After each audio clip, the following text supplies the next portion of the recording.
Pour moi, l'hypnose est une méthode qui permet de communiquer avec l'inconscient. Et l'inconscient, c'est tout ce qui va gérer votre physiologie corporelle, c'est-à-dire vos défenses immunitaires, votre digestion, votre fréquence cardiaque, votre pression artérielle. C'est aussi tous les automatismes. AVS avec Philippe Robichon. Le docteur Mathieu Bernard est avec nous. Je rappelle que vous êtes cardiologue et que vous êtes formé en hypnose. Vous êtes hypnopraticien, formé à la PNL également, et que votre premier livre vient de sortir. Vous le montrez à la caméra. S'appelle Le cœur, notre autre cerveau, aux éditions Larousse. Vous continuez à avoir aussi peu d'infarctus là en ce moment? Non, ça revient. Normal. On revient au niveau d'avant le corona. Un jour, vous rencontrez un anesthésiste et il va changer votre vie. Pourquoi? Parce qu'il m'a fait rentrer dans le monde de l'hypnose, simplement. Que vous pratiquez depuis 2012 2014 Ouais, 2014. Ouais. Et donc, qu'est-ce que ça a changé dans votre façon d'appréhender votre métier? Alors, je vais revenir sur toutes les thérapies, en fait. Toutes les psychothérapies, le succès de la psychothérapie est conditionné par une chose principale qui est le lien qui existe entre le patient et le thérapeute. Et ça conditionne le succès d'une thérapie pour 60%. Donc Musset aurait dit qu'importe le flacon pourvu qu'on ait l'ivresse. Et l'hypnose permet de faciliter, à mon sens, ce lien thérapeutique. Et donc permet d'avoir en hypnose de bons résultats, mais dans une consultation de cardiologie, si vous réussissez rapidement avec des techniques hypnotiques à créer ce lien thérapeutique, vous allez avoir un patient qui sera plus détendu, vous allez avoir un patient qui lui fera plus confiance à son médecin, c'est-à-dire qu'il va suivre son traitement beaucoup plus scrupuleusement. On sait qu'au bout d'un an, les patients qui font de l'hypertension artérielle, pour lesquels en général les traitements sont prescrits sur de longues années, au bout d'un an, un patient sur deux a arrêté de prendre son traitement. Pour tout un tas de raisons. Mais on sait que si le lien thérapeutique est fort, le patient arrêtera moins facilement son traitement. Quelle définition vous donnez à l'hypnose, la vôtre? Ça, c'est une vaste question. Il y a quasiment autant de définitions que d'hypnotiseurs ou d'hypnothérapeutes. Pour moi, l'hypnose est une méthode qui permet de communiquer avec l'inconscient. D'accord. Et l'inconscient, Erickson disait que c'est tout ce qui n'est pas conscient. L'inconscient, c'est tout ce qui va gérer votre physiologie corporelle, c'est-à-dire vos défenses immunitaires, votre digestion, votre fréquence cardiaque, votre pression artérielle. L'inconscient, c'est aussi tous les automatismes que vous avez, et on fonctionne beaucoup par habitude et par automatisme. Typiquement, le tabac finit par devenir un automatisme. Vous réfléchissez plus, ça devient quasiment un réflexe. Et donc, c'est pour ça que consciemment, c'est compliqué d'arrêter avec la volonté seule, parce qu'on est au-delà du conscient. Le tabagisme s'inscrit dans des processus automatiques. On n'a plus la possibilité de réflexion. C'est automatisé, c'est programmé en quelque sorte. Et l'hypnose, elle permet d'aller voir l'endroit où il y a les programmes et de désinstaller les mauvais programmes et éventuellement, avec l'accord de la personne, d'installer de nouveaux programmes. D'accord, donc là, vous allez dialoguer avec l'inconscient. C'est ça. Ouais. Et comment le conscient et l'inconscient dialoguent alors dans ces cas-là, grâce à l'hypnose? Est-ce que vous arrivez à établir un lien? Oui, alors là, j'ai passé 2 jours ce week-end en formation encore, en hypnose, sur ce qu'on appelle le signaling, qui est quelque chose que je pratiquais déjà, mais là, ça m'a ouvert encore de nouvelles perspectives. Et donc, le signaling, c'est demander à l'inconscient de nous faire un geste de son choix, pour répondre oui, pour répondre non, pour répondre je ne sais pas, pour répondre j'y arrive pas, j'ai besoin d'aide. Et tout ce que vous voulez mettre derrière. Et alors, quoi comme geste? C'est l'inconscient qui choisit. D'accord. Ça peut être un doigt qui remue, ça peut être des mains qui s'approchent, qui s'éloignent, la tête qui dit non ou qui dit oui, les yeux qui clignent, une déglutition aussi. C'est l'inconscient qui choisit. Et donc, on instaure véritablement un dialogue entre le thérapeute et l'inconscient, entre le conscient du patient et son inconscient, puisqu'on demande à l'inconscient de faire remonter des informations au niveau conscient. Après, on vérifie que l'information captée par le conscient est bien celle envoyée par l'inconscient. Et ensuite, quand vous continuez dans cette démarche, et là c'est ce que j'ai fait ce week-end, vous touchez du doigt l'écriture automatique. Alors pas l'écriture intuitive, l'écriture automatique, où c'est une partie de votre inconscient. Vous savez qu'on est constitué de plusieurs facettes de personnalité. Et donc, une partie de l'inconscient va se mettre d'abord à griffonner. Moi, c'est le stade que j'ai atteint pendant cette formation. Et puis, si vous allez plus loin, ce sont des lettres que l'inconscient va écrire, puis des mots pour vous faire passer des messages. L'inconscient est un éléphant. Oui. C'est-à-dire que vous n'avez pas ou peu de contrôle sur un éléphant. Votre conscient, c'est le cornac. Le cornac, c'est l'homme qui est censé diriger, manœuvrer l'éléphant. Mais si l'éléphant s'emballe, les 80 kilos du cornac, donc le conscient, ne va pas réussir à contrôler l'inconscient. L'inconscient, ce que je ne vous ai pas dit, c'est qu'en plus de gérer les automatismes et la physiologie corporelle, c'est le réservoir de nos émotions aussi. Donc si on prend l'exemple des phobies, vous savez que c'est ridicule d'avoir peur d'une petite araignée. Mais si vous avez une phobie des araignées, vous n'arriverez pas consciemment à vous raisonner. Ce sera plus fort que vous allez être débordé par l'émotion si vous voyez l'araignée. Donc là encore, on va aller voir l'inconscient et on va... Alors il y a différentes façons de faire. Soit on laisse cette peur complètement s'exprimer complètement pour montrer que, ok, si on va au bout de la peur, finalement il se passe rien. Donc on se confronte à sa peur. Exactement. Soit on va désensibiliser. C'est-à-dire qu'on va dissocier la réaction émotionnelle de l'araignée, soit on va faire ce qu'on appelle une relecture de l'histoire de vie, c'est-à-dire qu'on va remonter jusqu'à la source du traumatisme, donc on remonte dans le temps, et puis là, en fonction du vécu, du traumatisme, qui peut être en fait complètement anodin. Le fait qu'un jour un père envoie son fils un peu sur les roses parce que son fils venait le chercher pour jouer et que le père est en plein dans sa comptabilité et qu'il l'envoie paître, même si c'est juste parce que le père est occupé, ça peut être vécu par l'inconscient de l'enfant comme un véritable rejet de la part du père et il peut en souffrir toute sa vie, alors que vu du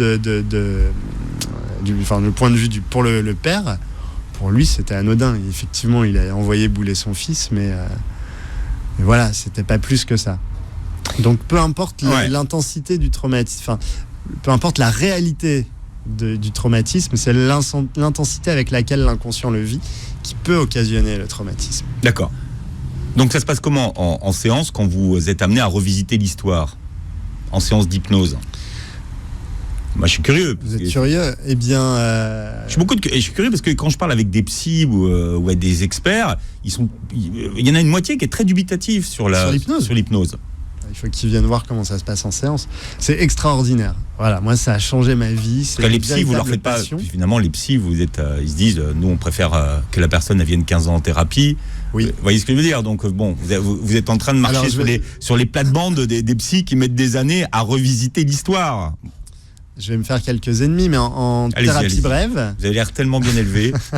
En thérapie brève, on oppose la thérapie brève et la psychanalyse qui est plutôt longue. Qui est sur la durée, oui. Voilà, et donc on dit en thérapie brève, qu'en psychanalyse, on cherche à savoir pourquoi on va mal, et en thérapie brève, on cherche à savoir comment aller mieux. Voilà, c'est la différence. Donc comment on fait ? D'une part, on va favoriser un état hypnotique. C'est toujours la personne qui va en état d'hypnose. Donc si vous ne voulez pas aller en état d'hypnose, vous n'irez pas en état d'hypnose. Je ne peux pas vous forcer. Si vous n'êtes pas réactif. Ouais. C'est pas une question de réactivité, je crois que c'est vraiment une question de confiance et d'envie. Si vous n'avez pas confiance en votre thérapeute, vous allez perdre du temps et de l'argent. Donc on suscite cet état d'hypnose, on vient ouvrir la porte, on glisse un pied dans la porte pour la maintenir entrouverte, et là on va dialoguer avec l'inconscient. Donc typiquement sur une relecture de l'histoire de vie, alors il y a différentes méthodes, mais on fait ce qu'on appelle une régression en âge, c'est-à-dire que l'esprit de la personne va revenir revoir la scène où a eu lieu le traumatisme, et puis on va demander à la personne de quoi elle aurait eu besoin à ce moment-là, quand elle a vécu le traumatisme, pour le vivre différemment.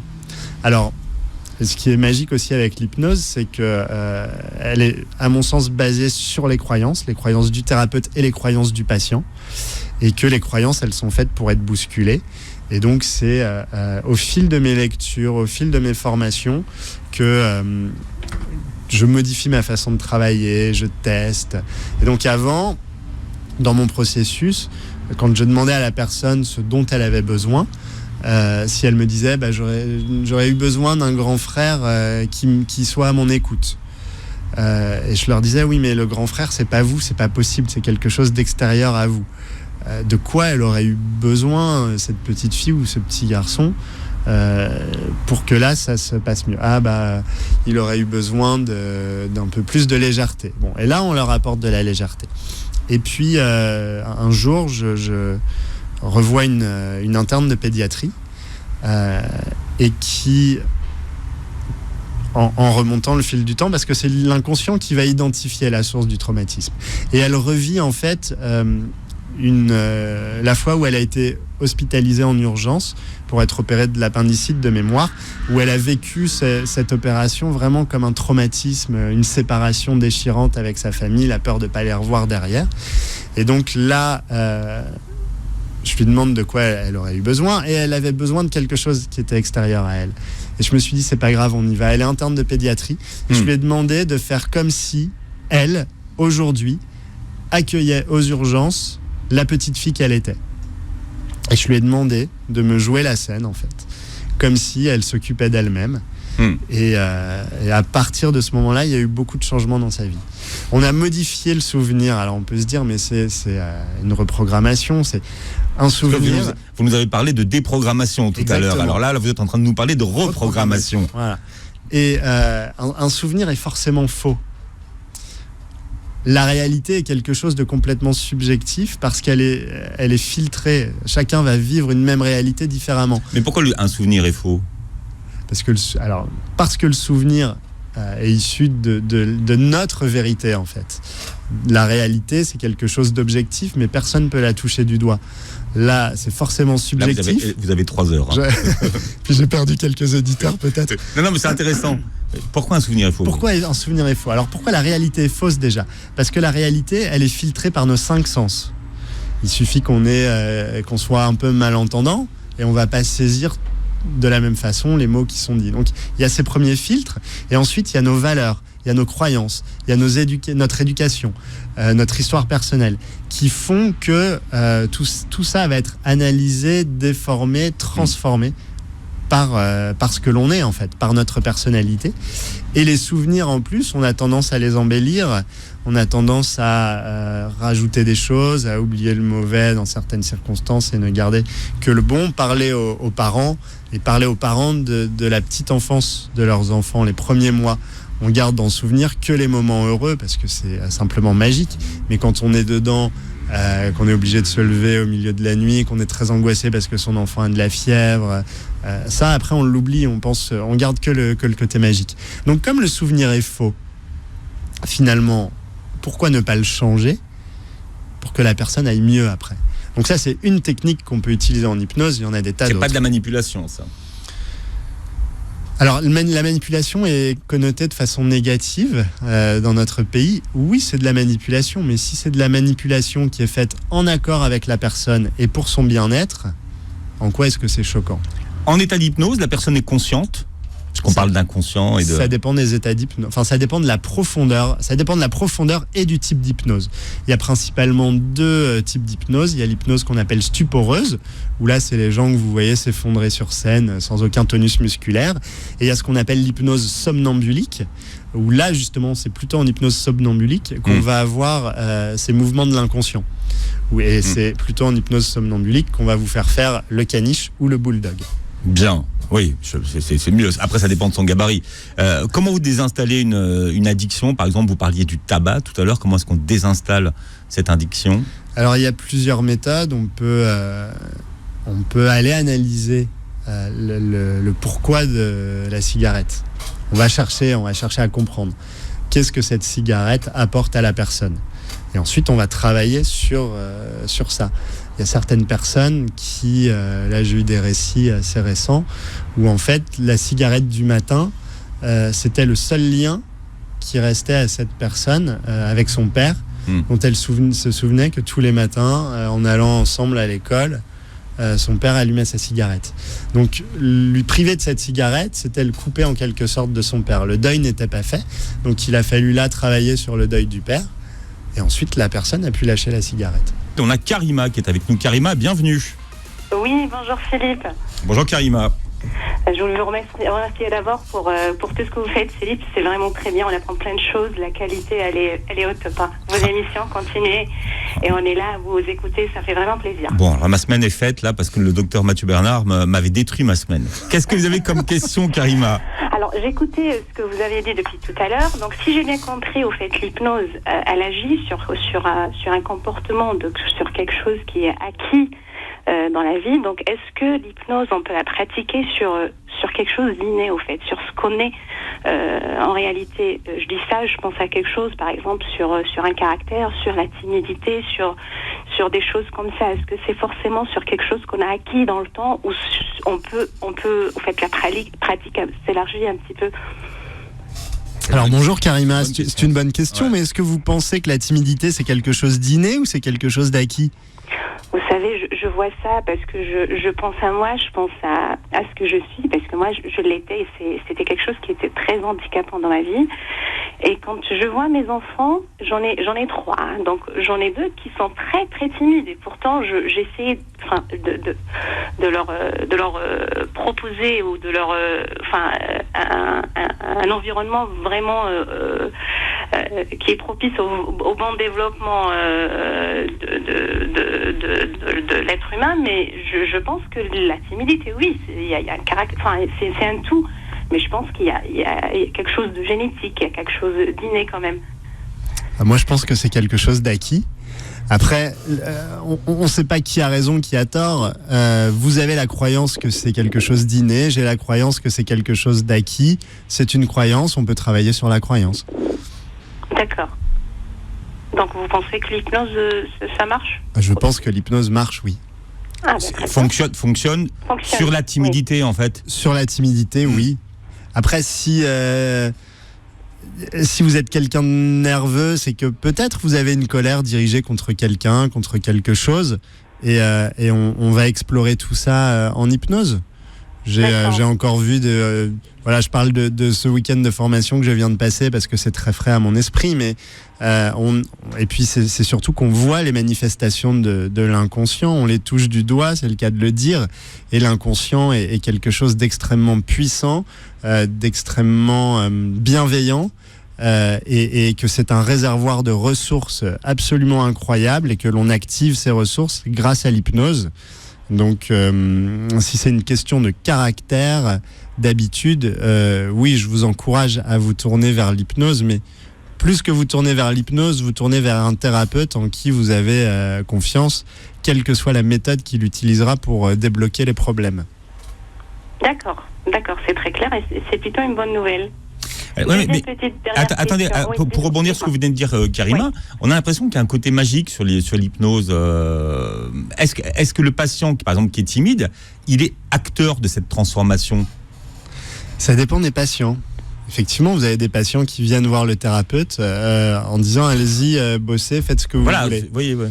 Et puis, donc après, ça dépend. Encore une fois, c'est basé sur les croyances. Si vous, en tant que thérapeute, vous avez la croyance que vous êtes tout puissant et que vous pouvez imposer ce que vous voulez, imposer ce que veut le patient, à ce moment-là, faites-le. Si vous êtes plutôt dans une optique où vous dites, écoutez, non, l'hypnose n'est pas une baguette magique. Moi, je fais 49% du boulot, mais vous faites 51% du boulot. Il faut juste l'expliquer au patient, le faire de façon suffisamment pédagogique, pour que la personne le comprenne, l'accepte, et ensuite on va travailler à la façon du thérapeute. Mais si vous êtes suffisamment adaptable, vous allez travailler à la façon du patient, et c'est ce qui marche le mieux d'ailleurs. Alors Karima, deuxième partie de votre question. À partir de quel âge on peut faire ça? 3 ans. 3 ans? Oui. D'accord. Enfin, moi je fais de l'hypnose sur mes enfants depuis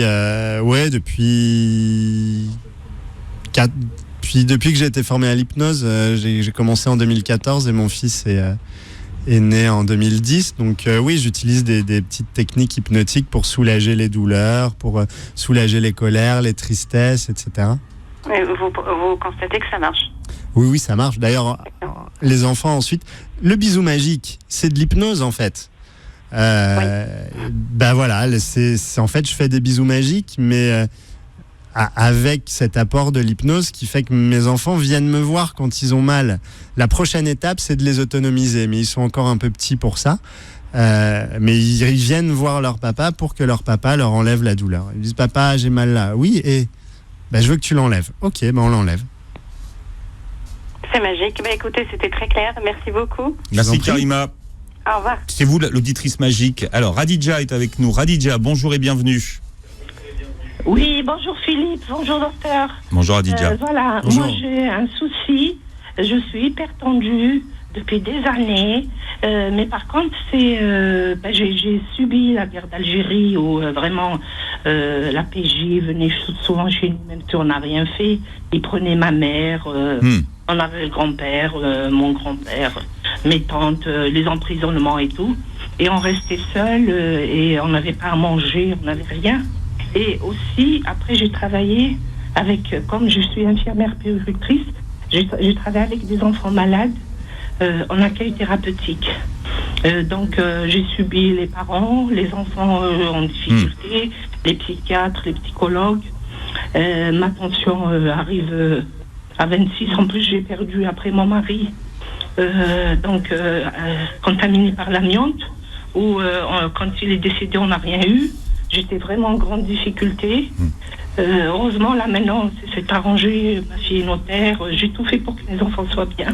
Alors, Radija, parce qu'il y a beaucoup d'appels. Est-ce que vous avez une question pour le docteur Bernard? Dites-moi. Moi, j'ai fait une fistule il y a quelque temps au niveau du cervelet. Ça a saigné. Et heureusement, j'ai eu de la chance. Mes enfants, ils étaient là. J'ai été hospitalisée vite fait. Et le problème, c'est que ma tension... j'ai fait un déficit aussi en sodium et ma tension ne baisse jamais malgré les médicaments que je prends depuis toujours. Et puis à l'hôpital aussi où on m'a donné énormément de médicaments pour baisser la tension. Alors, je me suis dit, est-ce que l'hypnose n'est pas une solution pour moi? Alors, pour ce qui est de l'hypertension artérielle, vous avez différentes causes d'hypertension artérielle. Et dans ma pratique, je vois que pour certaines hypertensions artérielles qui sont liées aux émotions, notamment ce qu'on appelle l'effet blouse blanche, l'hypnose a un intérêt. Maintenant, on peut faire une séance d'hypnose et voir ce qui se passe, mais avant cela, il faut s'assurer que le bilan a été fait correctement. Est-ce qu'on a recherché chez vous les apnées du sommeil? Est-ce qu'on a... Si, j'ai fait tout ça. Est-ce qu'on a recherché une anomalie sur les glandes surrénales? Les glandes surrénales, non, jamais. Voilà. Est-ce qu'on a recherché une anomalie sur les artères des reins? Non. Donc je pense que le bilan n'a pas été totalement fait et il faut que vous reconsultiez un cardiologue pour qu'on fasse le tour de la question, voir s'il n'y a pas d'autres choses sur lesquelles jouer. Avant de proposer l'hypnose, c'est ça. Il faut écarter toute... En fait, j'arrive à faire jusqu'à 26 et en plus, je suis très calme, je ne me mets pas en colère, je suis très gentille, serviable. Oui, mais je pense qu'il y a un bilan à faire, un bilan vraiment exhaustif, complet. Donc, au niveau rénal.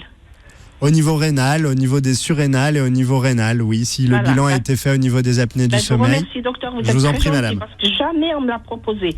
J'ai fait toutes sortes d'examens, mais jamais ça. Bon. Voilà. Je vous remercie infiniment. Je vous en prie, madame. Philippe et les autres. Et docteur, au revoir et bonne journée. À vous aussi. Au revoir, merci beaucoup. Voilà, c'est le docteur Mathieu Bernard. C'est ce que vous appelez l'effet bisou, ça? Oui, ça peut marcher. Je pense que mon métier, en tout cas, je le conçois comme tel, c'est vraiment de rassurer les patients. Et je trouve qu'on le fait pas assez, notamment alors là dans les médias c'est catastrophique avec ce qui se passe au niveau de la Covid.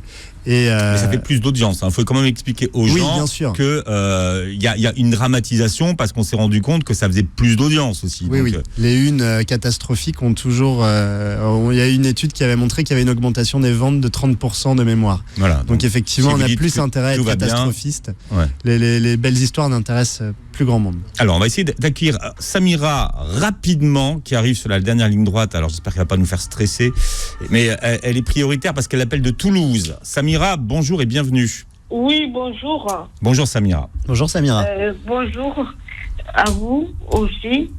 Moi, j'ai un souci.